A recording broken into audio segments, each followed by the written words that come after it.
Hello दोस्तों, स्वागत है आपका आपके अपने चैनल ऑनलाइन इंस्पायर्ड विजन में। आज हम लोग क्लास 10th का मैथमेटिक्स का चैप्टर नंबर 2 यानी बहुपद पोलिनोमियल आपके लिए लेकर आए हैं। और ये वीडियो आपके बोर्ड एग्जाम के लिए बहुत ही उपयोगी साबित होगी। इस वीडियो में हम लोग पोलिनोमियल को अच्छे ढंग से समझेंगे और ये वीडियो जीरो से हीरो लेवल तक आपके पोलिनोमियल यानी चैप्टर 2 को इतना स्ट्रॉन्ग कर चुका होगा। तो वीडियो में बिना किसी देरी के हम लोग चलते हैं। सबसे पहले देखते हैं कि पोलिनोमियल से आपका जो क्वेश्चन आता है बोर्ड एग्जाम में, ये बोर्ड एग्जाम में जो आपका क्वेश्चन आता है, देखिए ध्यान से कि ये बोर्ड एग्जाम में आपका कितना क्वेश्चन आता है पोलिनोमियल से। अगर इस हम या क्वेश्चन को ईयर वाइज एनालिसिस करें तो देखिएगा आप 2026 में भी 11 एमसीक्यूज आया है आपका, 2025 में भी 9 एमसीक्यूज और 2024 में भी 7 एमसीक्यूज, 5 8 8 5। तो आप एक ऑन एन एवरेज मान सकते हैं कि आपके फर्स्ट सिटिंग में भी वही हाल है, सेकंड सिटिंग में भी वही है। आपका 8 से 10 एमसीक्यूज आपका इस चैप्टर से आपको पूछा जाएगा। और वहीं अगर शॉर्ट क्वेश्चन की बात करें तो एक शॉर्ट क्वेश्चन एक दो तीन यानी एक से दो शॉर्ट क्वेश्चन। यानी अगर बात करें मार्क्स वेटेज की तो 10 नंबर आप मान करके चाहिए। ऑन एन एवरेज बात करें तो 10 नंबर आपका एमसीक्यूज और दो नंबर आपका शॉर्ट क्वेश्चन, और फिर कभी कभी आपको एक्स्ट्रा एक दो क्वेश्चन और देखने को मिल जाता है। यानी आप मिला जुला करके बोल सकते हैं कि ये 14 होता है। तो 14 to 15 मार्क्स आपके इस चैप्टर का वेटेज है आपके बोर्ड एग्जाम में। और ये चैप्टर अगर आप अच्छे ढंग से समझ जाएंगे तो आपका ये 15 से 20 मार्क्स आपके इस बोर्ड एग्जाम में आपके लिए मतलब कि पूरी तरीके से प्रिपेयर हो जाएगा। तो चलते हैं हम लोग आगे। सबसे पहले समझने के लिए कि पोलिनोमियल यानी बहुपद होता क्या है। बहुपद से पहले आपको समझना होगा कि अलजेब्रिक एक्सप्रेशन बीजीय व्यंजक, यानी बीजीय व्यंजक को समझने के लिए हम यहाँ पे कुछ एक्सप्रेशन लिखते हैं, आप ध्यान से देखिएगा। पहला एक्सप्रेशन आपके सामने लिखे हम, एक्स क्यूब प्लस 3y पर पावर 1/3, इस तरीके से लिखे। और एक एक्सप्रेशन हम लिख लेते हैं a प्लस बी का होल स्क्वायर, जो हम लोग पढ़े थे।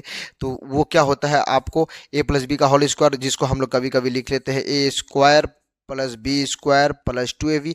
ये एक आपका आइडेंटिटी है।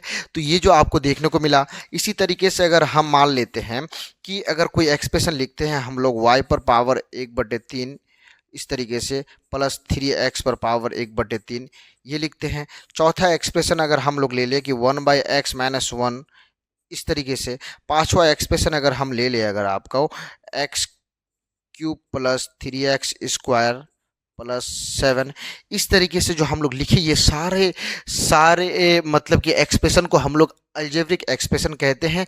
मतलब कि इंग्लिश के अल्फ़ाबेट आपको नज़र आ रहा होगा, उसी तरीके से आपको प्लस माइनस का साइन भी आपको नज़र आ रहा होगा, उसके ऊपर आपको कुछ ना कुछ पावर नज़र आता होगा। तो सभी को हम लोग अलजेब्रिक एक्सप्रेशन यानी बीजीय व्यंजक के रूप में जानते हैं।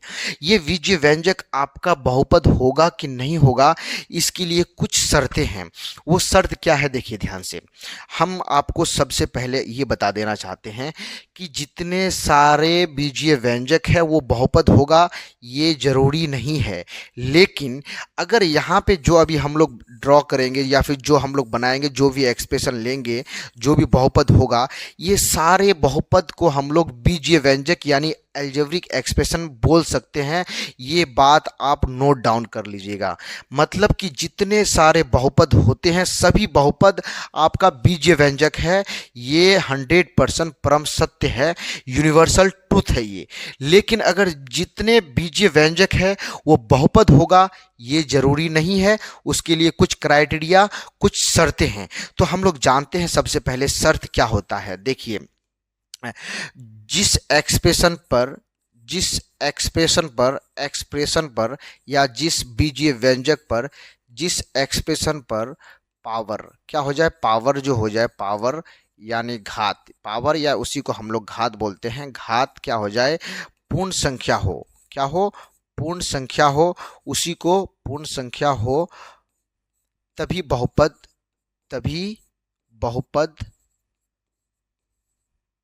माना जाएगा, यानी माना जाएगा। तो बहुपद मानने के लिए आप माना जाएगा, तो यहाँ पे आप देखिए, जिस पर पावर आपका, जिस एक्सप्रेशन पर पावर आपका होल नंबर हो, तो फिर आपका तभी बहुपद कहलाएगा। यहाँ पे तो पावर आपका होल नंबर यानी पूर्ण संख्या है। पूर्ण संख्या किसको बोलते हैं? 0 1 2 3 4 यानी सभी को पूर्ण संख्या बोला जाता है।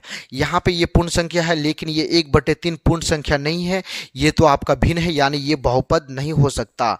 ये बहुपद आपका नहीं हो सकता, ये सिर्फ और सिर्फ आपका अलजेब्रिक एक्सप्रेशन है।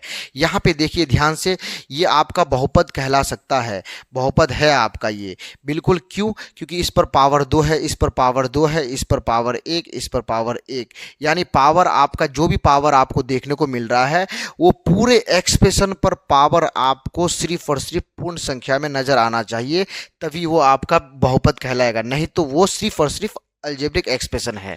यानी इस पूरे एक्सप्रेशन पर पावर स्टार्टिंग में तो आपका पूर्ण संख्या था, लेकिन फिर पूर्ण संख्या नहीं मिला, तो यह आपका बहुपद नहीं है, ये सिर्फ और सिर्फ अलजेब्रिक एक्सप्रेशन बीजीय व्यंजक है, ये आपका बहुपद है। इसी तरीके से देखिए, इस पर आपका पावर क्या है? 1/3 आ गया, यानी ये आपका बीजीय व्यंजक है ही, ये आपका बहुपद है ही नहीं, सिर्फ और सिर्फ बीजीय व्यंजक है। ये देखिए ध्यान से, ये 1/x-1, यानी अगर मान लेते हैं ये 1/x-1 है, इसको अगर ऊपर लेकर के हम चले तो क्या हो जाएगा? x-1 पर पावर माइनस हो जाएगा, माइनस हो जाएगा। देखिए इस पर भी पावर आपका माइनस आ गया, यानी पूर्ण संख्या में पावर नहीं हुआ। इस एक्सप्रेशन पर भी हम लोग, इस एक्सप्रेशन को भी हम लोग बहुपद नहीं बोल सकते। यहाँ पे ध्यान से देखिएगा, यहाँ पे आपको देखने को मिल रहा है कि इस पर पावर 3 है यानी पूर्ण संख्या है, इस पर पावर 2 है यानी पूर्ण संख्या है, ये आपका बहुपद है। यानी पूरे एक्सप्रेशन में आपको सिर्फ और सिर्फ एक ही एक्सप्रेशन मिला जो बहुपद के शर्त को पूरी तरीके से पूरा करता है, तभी इस एक्सप्रेशन को उठा करके हम यहाँ पे लाएंगे और लिख देंगे ईजी, यानी एग्जाम्पल। एग्जाम्पल में क्या लिख देंगे? आपका x³ + 3x² + 7, यानी ये मेरा बहुपद है। अगर फिर हम आपको अगर 2-4 और एग्जाम्पल लेकर के समझाएं, फिर एक्सप्रेशन लिखते हैं यहाँ पे, और वहाँ से हम चूज करेंगे कि कौन आपका बहुपद है। तो ध्यान से देखिएगा, अगर हम यहाँ पे लेते हैं, यहाँ पे लेते हैं हम x² + x, और हम एक लेते हैं आपको √x + 3x²। हम फिर लेते हैं आपको 1/x + x² + y। हम चौथा एक्सप्रेशन लेते हैं y² + 3y + 1/3y। ध्यान से देखिए, अब ये 4 एक्सप्रेशन आपके सामने है। ये चारों एक्सप्रेशन में कौन सा एक्सप्रेशन, कौन सा बीजीय व्यंजक, कौन सा आपको मिल रहा है जो बीजीय व्यंजक आपका बहुपद यानी पोलिनोमियल कहलाएगा? तो देखिए ध्यान से, x² + x, यानी इस पर पावर आपका 2 है, इस पर पावर 1 है, यानी पावर आपका पूर्ण संख्या बना कि नहीं बना? बिल्कुल सर, पावर आपका पूर्ण संख्या, यानी ये बहुपद है। तो इसको उठा करके हम फिर से यहाँ पे लेकर के आ जाएंगे और बोलेंगे कि ये बहुपद है, x² + x भी आपका बहुपद कहलाएगा। अगर हम यहाँ पे देखें ध्यान से, देखिए यहाँ पे तो पावर 2 है, यानी पावर पूर्ण संख्या में आ गया। यहाँ पे आप देखिए कि ये x जो है ये रूट के अंदर में है, यानी कोई भी अगर मान लेते हैं कि रूट के अंदर में रहता है, तो उसका मतलब है कि उस पर पावर 1/2 है, यानी ये पावर 1/2 है, यानी x पर पावर 1/2 आपका फिर से भिन्न में आ गया, पूर्ण संख्या में नहीं हुआ। तो ये पूर्ण संख्या में नहीं होने के कारण ये बहुपद होगा नहीं, इसको आप सरासर नकार दीजिए। फिर हम लोग आते हैं यहाँ पे y पर पावर 1 है, बिल्कुल कोई दिक्कत नहीं, क्योंकि पूर्ण संख्या है। यहाँ पे आपको पावर 2 देखने को मिल रहा है, यानी बिल्कुल पूर्ण संख्या है, कोई दिक्कत नहीं है। यहाँ पे देखिए 1/x, यानी ये 1/x, यानी ये आपका डिनोमिनेटर में आ गया। हर में अगर कोई वेरिएबल, कोई आपका मतलब कि चर आ जाता है, तो उसको अगर हम ऊपर लेकर के जाते हैं तो उसका पावर नेगेटिव हो जाता है। जैसे देखिए कि 1/x है, तो हम अगर इसको ऊपर लेकर के जाएंगे तो x पर पावर -1 हो जाएगा, जो कि फिर पूर्ण संख्या होगा नहीं, इसलिए ये भी बहुपद नहीं है, ये सिर्फ और सिर्फ आपका बीजीय व्यंजक यानी अलजेब्रिक एक्सप्रेशन है। यहाँ पे देखिए ध्यान से, पावर 2 है, बिल्कुल पूर्ण संख्या में आ रहा है, पावर कुछ नहीं है यानी पावर 1 है, बिल्कुल पूर्ण संख्या में आ रहा है, यहाँ तक कोई दिक्कत नहीं। 1/3 हमको कोफिशिएंट यानी गुणांक से कोई मतलब नहीं, हमको सिर्फ और सिर्फ चर को देखना है। y पर पावर कितना है, देखिए y पर पावर आपका 1 नज़र आ रहा होगा यहाँ पे, तो फिर आप इसको बोल सकते हैं कि ये आपका बहुपद है। तो यानी आप उसको उठा करके यहाँ पे लेकर के आ जाइए और बोलिए कि y² plus 3y plus 1/3 into Y भी आपका बहुपद है। तो अब आपको अच्छे ढंग से समझ में आ गया होगा कि कौन सा अलजेब्रिक एक्सप्रेशन, कौन सा बीजीय व्यंजक आपका बहुपद कहलाएगा। इसके लिए शर्त क्या है कि उसके ऊपर उस जो बहुपद होगा उस एक्सप्रेशन पर पावर जो होगा किसी चर पर यानी किसी चर पर जो पावर या घात होगा वो पूर्ण संख्या में होना चाहिए। अगर पूर्ण संख्या में है तभी वो बहुपद कहलाएगा। और एक शर्त आपको ये इस तरीके से भी याद कर सकते हैं कि चर कभी भी चर जो है आपका डिनोमिनेटर में नहीं होना चाहिए। अगर डिनोमिनेटर में है यानी हर में है, जैसे 1/x-1 था, तो आप उसको ऊपर लेकर के जाइएगा तो आपको क्या हो जाएगा कि x-1 पर पावर -1 हो जाएगा। यानी इसका मतलब है कि इस पूरे एक्सप्रेशन पर पावर -1 है, यानी चर पर भी पावर -1 है, तो फिर आपका पूर्ण संख्या में पावर हुआ नहीं, इसीलिए ये आपका क्या हो जाएगा, आपका सिर्फ और सिर्फ अलजेब्रिक एक्सप्रेशन हो जाएगा, बहुपद नहीं होगा। तो आप अच्छे ढंग से बहुपद को समझ में आ गया होगा आपको। तो एक क्वेश्चन है आपके सामने, 2020 में ये क्वेश्चन पूछा गया है, एमसीक्यूज है, तो कि निम्न में कौन बहुपद नहीं है। आपको देखना है कि बहुपद कौन नहीं है।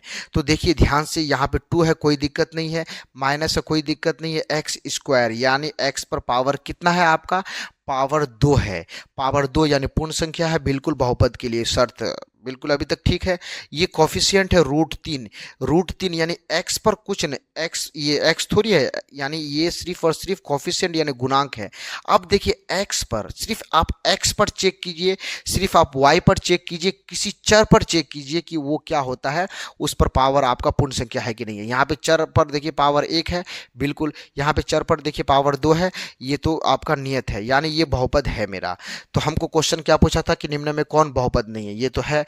तो फिर आगे देखिए कि चर को देखिए ध्यान से, चर पर कितना पावर है आपका, पावर 1 है, ये भी बहुपद है क्योंकि यहाँ ये तो नियत पद है। आप ध्यान से देखिए इस पर, ये चर पर कितना पावर है, पावर 3 है, यानी पूर्ण संख्या, ये भी बहुपद है, ये भी बहुपद, ये भी बहुपद, ये भी बहुपद। तो आंसर आपका हो जाएगा ऑप्शन नंबर डी, कि यही राइट आंसर हो जाएगा। Option number D is the right answer, कि डी क्या है आपका, बहुपद नहीं है। अब इसको समझिए कि ये क्या है, 1/x+1 है। अगर आप इसको ऊपर लेकर के जाएंगे तो ये x+1 पर पावर -1 हो जाएगा, यानी इस एक्सप्रेशन पर पावर क्या हो गया, पावर पूर्ण संख्या में नहीं आया, पावर आपका ऋणात्मक संख्या यानी हो गया आपका, तो नेगेटिव नंबर है आपका पावर, इसलिए ये आपका बहुपद नहीं हुआ। आपको हम बताया भी अभी थोड़ी देर पहले आपको बताया कि आपका जो चर है, चर डिनोमिनेटर में नहीं रहना चाहिए। अगर है तो आप उसको ऊपर लेकर के जब जाइएगा तो अगर ऋणात्मक पावर आता है तो आपका वो चर क्या हो जाएगा, आपको ये पॉलिनोमियल यानी बहुपद होने के शर्त को फुलफिल नहीं कर पाएगा। चलते हैं हम लोग आगे अगर देखेंगे कि निम्न में कौन बहुपद है। अब देखिए बहुपद होने के लिए शर्त क्या है कि आपको देखना होगा कि चर पर पावर आपका पूर्ण संख्या में है कि नहीं है। अब देखिए यहाँ पे ध्यान से, इस पर देखिए x क्या है आपका, चर है, इस पर पावर 2 है, पूर्ण संख्या में है, ये 1/x है आपका, यानी 1/x है। यानी आपको अभी बताया कि चर जो है, चर आपका डिनोमिनेटर यानी हर यानी नीचे नहीं होना चाहिए, बटे में नहीं होना चाहिए। ये जो ऊपर जाएगा तो इस पर क्या हो जाएगा, 1/x जब ऊपर जाएगा तो x पर पावर -1 हो जाएगा, जो कि पावर आपका पूर्ण संख्या में नहीं आ रहा है। पावर पूर्ण संख्या मतलब 0 होना चाहिए, 1 होना चाहिए, 2 होना चाहिए, 3 होना चाहिए, एंड सो ऑन, कुछ भी हो जाए, लेकिन माइनस में नहीं होना चाहिए और बटे में नहीं होना चाहिए, जैसे 1/3, 1/2 इस तरीके से नहीं होना चाहिए। यानी आपका ये आपका बहुपद नहीं है, तो इसको काट दीजिए, बहुपद है नहीं। देखिए ये ध्यान से देखिए, ये x+3/x है, यानी इसका मतलब फिर से आपका ये जो चर है आपका बटे डिनोमिनेटर में आ गया, हर में आ गया, तो ये भी बहुपद नहीं है, इसको भी आप कैंसिल कर दीजिए। अब चलते हैं यहाँ पे x² + 2 √x। देखिए x पर आपको रूट चढ़ गया है, यानी किसी पर भी x पर अगर रूट चढ़ जाता है, इसका मतलब x पर पावर 1/2 है। अगर x पर आपको क्यूब रूट चढ़ जाता है तो इसका मतलब है x पर पावर 1/3 है। तो यानी आप देखिए कि रूट चढ़े या क्यूब रूट चढ़े किसी चर पर, तो आप बोलिएगा कि पावर आपका क्या आ गया, पावर एक भिन्न आ गया, तो इसका मतलब ये भी बहुपद नहीं है। पावर आपका 0 1 2 3 4 यानी पूर्ण संख्या में होना चाहिए। यहाँ पे देखिए x पर पावर 2 है, बिल्कुल कोई दिक्कत नहीं है। x पर पावर 1 है, बिल्कुल कोई दिक्कत नहीं है। और ये तो नियत पद है, यानी यही मेरा राइट आंसर हो जाएगा। Option D is the right answer. क्या कि निम्न में कौन बहुपद है, तो option number D x square plus 4x plus 4 ही मेरा बहुपद है। ये क्वेश्चन 2025 में पूछा गया है। तो आप चलते हैं हम लोग अब नेक्स्ट क्वेश्चन पर चलते हैं कि निम्न में कौन बहुपद है, निम्न में कौन नहीं है बहुपद, या निम्न में कौन नहीं बहुपद है, यानी बहुपद कौन नहीं है आपको समझना है। आप देखिए एक्स स्क्वायर यानी एक्स पर यानी पावर कितना है आपका 2 है, यानी ये तो बहुपद है क्योंकि ये तो आपका नियत पद है। सिर्फ हमको चेक करना है चर को कि चर जो एक्स है जो वाई है, तो यही देखिए इस पर पावर 2 है तो ये तो बहुपद है, बिल्कुल है ये बहुपद। इस पर पावर 2 है और इस पर पावर 1 है, जितने सारे चर है उस पर पावर आपका पूर्ण संख्या ही मिल रहा है, ये भी बहुपद है। अब देखिए यहाँ पे एक्स स्क्वायर है, ये 1/2 ये गुणांक है, इससे कोई मतलब नहीं। आप चर देखिए कि चर पर पावर कितना है, चर पर पावर 2 है, यहाँ पे देखिए चर पर पावर 1 है, यानी ये भी बहुपद है। यहाँ देखिए x प्लस 4/x, यानी ये देखिए आपका फिर से जो चर है वो आपका डिनोमिनेटर यानी हर में आ गया, तो फिर हर में आने का मतलब है कि ये बहुपद नहीं है। यानी x प्लस ये आपका क्या हो जाएगा, x प्लस ये 4 इंटू एक्स पर पावर -1, इस तरीके से ये देखने को मिलेगा। अगर देखिएगा तो किसी भी एक्सप्रेशन पर पावर अगर माइनस आ जाता है तो वो आपका बहुपद होगा नहीं। यानी आपका कौन सा आंसर हो जाएगा, पूछा क्वेश्चन नेगेटिव है तो नेगेटिव का नेगेटिव आंसर होगा कि निम्न में कौन नहीं है बहुपद, यानी बहुपद आपका ऑप्शन नंबर डी क्या हो जाएगा, राइट आंसर हो जाएगा। ये भी क्वेश्चन आपको 2025 में पूछा गया है। चलते हैं हम लोग नेक्स्ट क्वेश्चन पर। नेक्स्ट क्वेश्चन तो नहीं है, आपको अब समझना है कि बहुपद का घात, यानी बहुपद का घात क्या होता है। देखिए अभी थोड़ी देर पहले मतलब कि थोड़ी देर बाद हम लोग पढ़ेंगे बहुपद के प्रकार। बहुपद का घात, देखिए बहुपद का घात बहुपद का घात जिसको हम लोग बोलते हैं डिग्री ऑफ द पोलिनोमियल, इसी को हम लोग बोलते हैं degree of the polynomial, degree of the polynomial, यानी आपका पोलिनोमियल। किसी भी पोलिनोमियल का डिग्री या फिर किसी भी पोलिनोमियल का घात आपको क्या कैसे आप मतलब कि इसको आप कैसे निकालिएगा। देखिए कोई बहुपद अगर आपके पास एक्स क्यूब है और ये प्लस 3x स्क्वायर है और प्लस 5x है प्लस 6 है, यह आपका बहुपद है। एक बहुपद आपका x cube plus 1/3 into x है। एक बहुपद आपका आपको यहाँ पे x square plus 1/4 into x है। तो एक बहुपद आपका ध्यान से देखिएगा, एक बहुपद आपका आ गया x पर पावर 7 प्लस 3x 6 प्लस 4 आ गया। एक आपका आ गया 4 प्लस 1/4 y पर पावर 4 प्लस 5y पर पावर 5। ये देखिए ये आप हम यहाँ पे कुछ बहुपद लिखे हैं, ये सभी बहुपद को आपको ध्यान से देखना है और आपको पता चल जाएगा कि बहुपद का घात किसको कहते हैं। देखिए बहुपद का घात बहुत आसान होता है। आप किसी भी बहुपद को देखिएगा, उस बहुपद में जो सबसे अधिक पावर है वही पावर आपका क्या हो जाएगा, उस बहुपद का घात हो जाएगा। ये बहुपद आपको नज़र आ रहा है, इस पर देखिए पावर 4 है, पावर 5 है, यानी पावर अधिकतम कितना मिला 5, यानी इस पूरे बहुपद का घात कितना हो जाएगा आपका, इस पूरे बहुपद का घात आपका 5 हो जाएगा।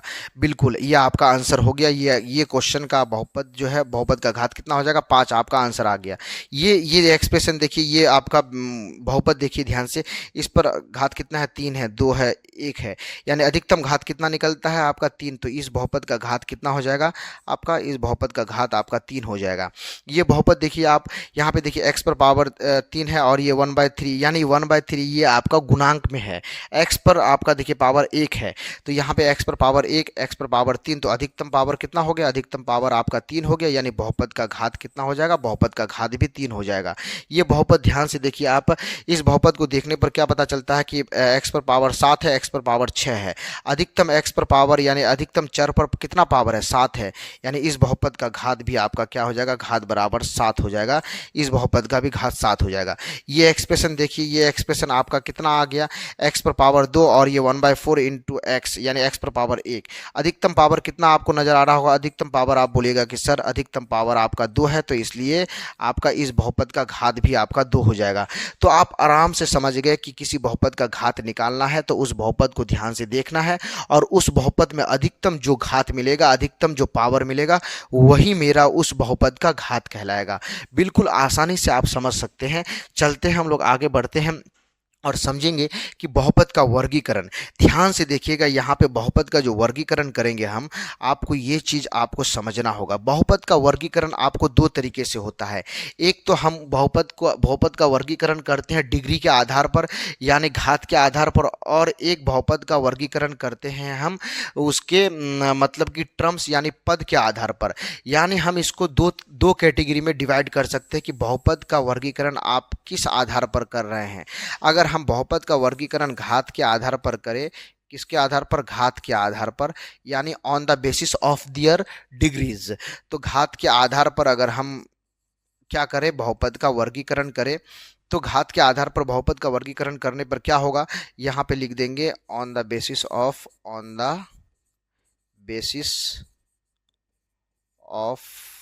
दियर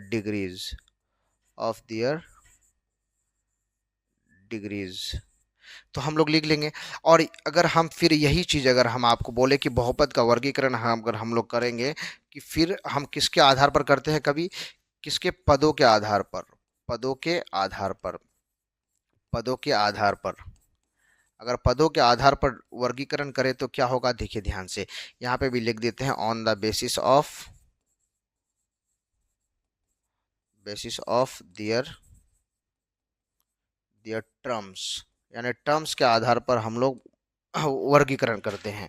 अब ध्यान से हम लोग समझने वाली बात यह है कि यहाँ पे आपको एकदम पूरी तरीके से समझ जाना है कि घात के आधार पर जो वर्गीकरण करते हैं बहुपद का, तो किस तरीके से वर्गीकरण करते हैं। आपको घात के आधार पर आपको सबसे पहले देखने को मिलेगा कि नियत बहुपद। आपको नियत बहुपद क्या होता है अभी हम समझा देंगे थोड़ी देर में। आपको नियत बहुपद देखने को मिलेगा। आपको फिर मिलेगा बहुपद देखने को कि आप बोलेगा कि रैखिक बहुपद।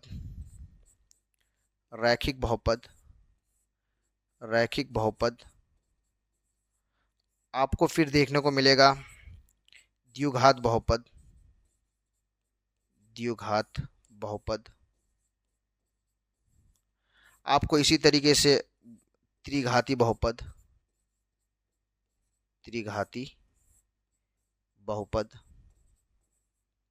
यानी आपको इस तरीके से बहुपद देखने को मिलेगा। फिर हम बात करें किसके आधार पर, अगर हम पदों के आधार पर बात करें, तो पदों के आधार पर आपको दिखेगा एक पदी बहुपद। एक पदी को हम लोग मोनोमियल कहते हैं, एक पदी बहुपद। द्विपदी बहुपद को हम लोग बायनोमियल कहते हैं, द्विपदी बहुपद।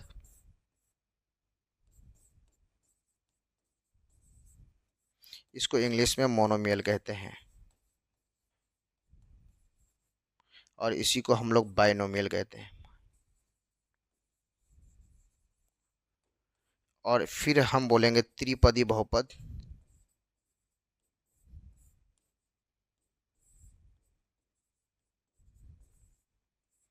जिसको हम लोग ट्राइनोमियल कहते हैं।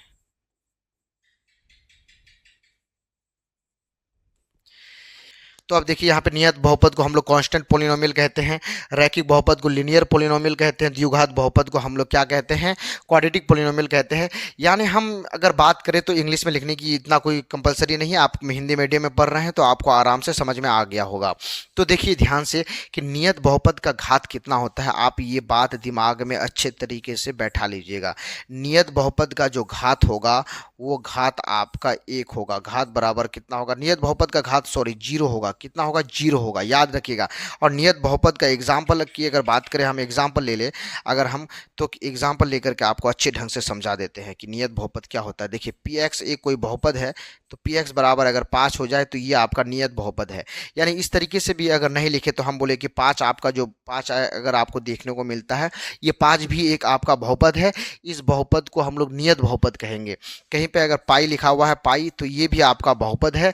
यानी ये बहुपद को हम लोग क्या बोलेंगे, ये नियत बहुपद कहेंगे। कहीं पे अगर 4/3 लिखा हुआ है, ये भी आपका बहुपद है, इस बहुपद को हम लोग बोलेंगे नियत बहुपद। इसका घात कितना होगा? इसका घात 0 होगा, यानी इसका घात आपका 0 होगा। यानी इस तरीके से अगर आपको एक्सप्रेशन देखने को मिले तो आप तुरंत बोल दीजिएगा ये नियत बहुपद है और इस नियत बहुपद का घात कितना होगा? घात आपका 0 होगा, याद रखिएगा। अब अगर हम लोग रैखिक बहुपद की बात करें, रैखिक बहुपद का घात कितना होगा? रैखिक बहुपद का घात आपका 1 होता है। और रैखिक बहुपद आपको कैसे देखने को मिलेगा? फिर आप उसका एग्जाम्पल को देखिए ध्यान से। अगर आप रैखिक बहुपद बात कीजिएगा तो ये x जो है ये आपका x रैखिक बहुपद है। इसी तरीके से अगर हम बात करें तो x+5 भी आपका रैखिक बहुपद है। अगर हम इसी तरीके से बात करें तो फिर अगर हम बोले 3x+2, ये भी आपका रैखिक बहुपद है। यानी इस पर जो चर आपको देखने को मिल रहा है उस चर पर पावर आपको कितना देखने को मिल रहा है? 1। यानी इसीलिए इस रैखिक बहुपद का जो घात होता है वो 1 होता है। यहाँ से एमसीक्यूज बनेगा और कुछ एमसीक्यूज हम लेकर के आए हैं, ध्यान से देखिएगा, फिर आपको एमसीक्यूज हम दिखा रहे हैं, तो कोई दिक्कत नहीं, आप इस पर एकदम नज़र बनाए रखिए ध्यान से। तो फिर अगर हम द्विघात बहुपद की बात करें, द्विघात बहुपद का घात कितना होता है? इसका घात आपका 2 होता है। द्विघात बहुपद का एक एग्जाम्पल ले लेते हैं, जैसे 2x² हो गया, ये द्विघात बहुपद है। इसी तरीके से बात करें 3x² + 5x, ये भी आपका द्विघात बहुपद है। इसी तरीके से बात करें 3z² + 3z + 6, ये भी आपका जो बहुपद है ये आपका कौन सा बहुपद है? ये भी आपका द्विघात बहुपद है।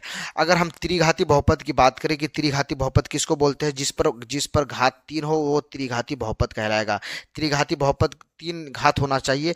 यानी इसका एग्जाम्पल लेकर के अगर बात करें, हम इसका एग्जाम्पल लेकर के अगर आपको दिखाएं तो जैसे एक एग्जाम्पल लेकर के दिखा देते हैं कि 3x³ + y, इस तरीके से अगर यहाँ पे दिखा दिए तो ये 2 चर यहाँ पे आ गया, तो कोई दिक्कत नहीं है। आप इस पूरे पोलिनोमियल को देखिए कि घात कितना है? 3 है। अगर y को हटा देंगे तो कोई दिक्कत नहीं, हम इसको भी हम समझाएंगे थोड़ी देर में।